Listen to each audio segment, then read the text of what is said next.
Hi, welcome to YoYo TV. కేంద్రంలో రాజకీయ పరిణామాలు చకచకా మారడానికి మరికొద్ది రోజులు మాత్రమే సమయం ఉంది. మరోసారి అధికారంలోకి వస్తే ఇక తిరుగులేదు అని బీజేపీ భావిస్తుంది. ఎందుకంటే ఈసారి బీజేపీ విజయం సాధిస్తే కాంగ్రెస్ మరింతగా దెబ్బతింటుందని ఆ పార్టీ అంచనా కడుతోంది.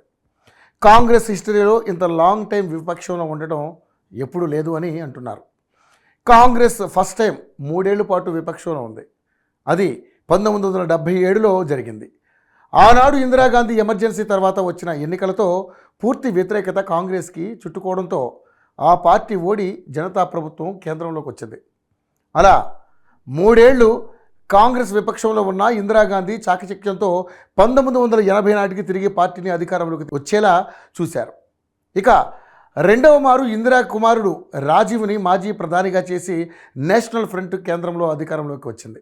అయితే ఆ ప్రభుత్వం కూడా 2 ఏళ్లకే ఒప్పుకోలేదు. మళ్ళీ 1991లో కాంగ్రెస్ అధికారాన్ని చేపట్టింది. ఇక 1996 నుంచి చూస్తే 2004 వరకు కాంగ్రెస్కి గడ్డు పరిస్థితి అని చెప్పాలి. అంటే సుమారుగా 8 ఏళ్ల కాలం అన్నమాట. కాంగ్రెస్ అలా పడుతూ లేస్తూ అప్పట్లో పార్టీని కాపాడింది. సోనియా గాంధీ నాయకత్వంలో 2004లో కాంగ్రెస్కి అధికారం దక్కింది.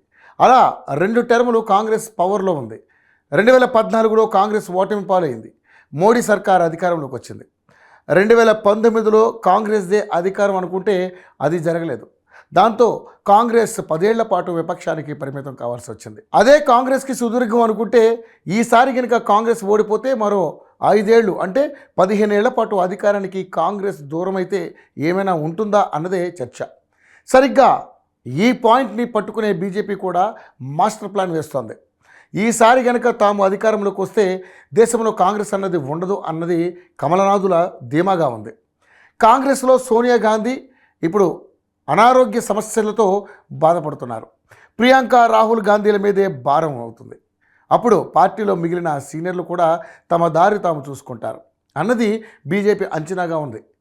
కాంగ్రెస్ పతనం గురించి కర్ణాటకకు చెందిన మాజీ ముఖ్యమంత్రి బీజేపీ సీనియర్ నేత బొమ్మై సీరియస్ కామెంట్స్ చేశారు.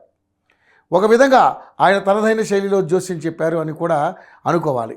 బీజేపీ 3వసారి కేంద్రంలో అధికారంలోకి రావడం ఖాయమని, అదే సమయంలో జాతీయ స్థాయిలో నిట్ట నిలువున కాంగ్రెస్ చీలడం ఖాయమని ఆయన అంటున్నారు. అంటే మోడీ హ్యాట్రిక్ తర్వాత జాతీయ స్థాయిలో రాజకీయంగా సంభవించే అతిపెద్ద కీలక పరిణామంగానే దీనిని ఆయన చెబుతున్నారు. అంతేకాదు కర్ణాటకలో సైతం కాంగ్రెస్ నాయకులు అంతా గొడవపడి ప్రభుత్వాన్ని పతనం చేసుకుంటారు అని మరోబొమ్మ పేల్చారు. ఇక మోడీ మళ్ళీ ప్రధాని అయితే విపక్ష పాలిత రాష్ట్రాలతో అంటే కర్ణాటక, హిమాచల్ ప్రదేశ్, తెలంగాణలో అధికారంలో ఉన్న కాంగ్రెస్ ప్రభుత్వాలకు ముప్పు తప్పదని కూడా విశ్లేషణలు వస్తున్న నేపథ్యంలో బొమ్మై వ్యాఖ్యలు సంచలనం రేపుతున్నాయి.